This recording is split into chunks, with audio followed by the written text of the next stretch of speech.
திருக்குறளுக்கும் இதிகாசமான மகாபாரதத்திற்கும் இடையே உள்ள ஒரு ஆழமான ஒற்றுமையை இன்று நாம் காணவிருக்கிறோம். வள்ளுவர் கடவுள் வாழ்த்து அதிகாரத்தில் ஒரு குறளை குறிப்பிடுகிறார். கோளில் பொறியின் குணமிலவே என்குணத்தான் தாளை வணங்கா தலை. இதை எளிமையாக புரிந்து கொள்ள வேண்டுமென்றால், ஒரு பொம்மைக்கு கண் இருக்கும், ஆனால் பார்க்க முடியாது. காதிருக்கும், ஆனால் கேட்க முடியாது.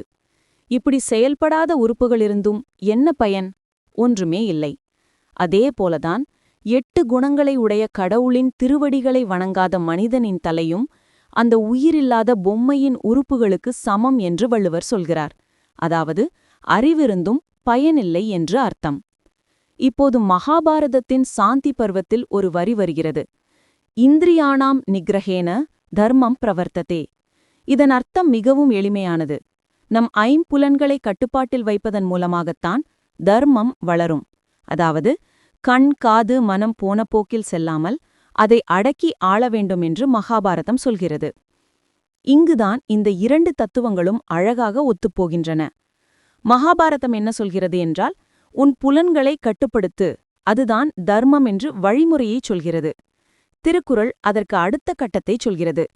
அப்படி கட்டுப்படுத்திய மனதையும் அறிவையும் வைத்து என்ன செய்ய வேண்டும்? இறைவனை வணங்க வேண்டும் என்று இலக்கை சுட்டிக்காட்டுகிறது.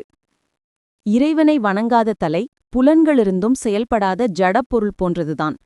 ஆக புலன்களை அடக்குவது என்கிற மகாபாரதக் கருத்தும் அந்த அடக்கத்தோடு இறைவனை சரணடைய வேண்டும் என்கிற வள்ளுவரின் கருத்தும் ஒரே நேர்கோட்டில் பயணிப்பதை நாம் பார்க்க முடிகிறது.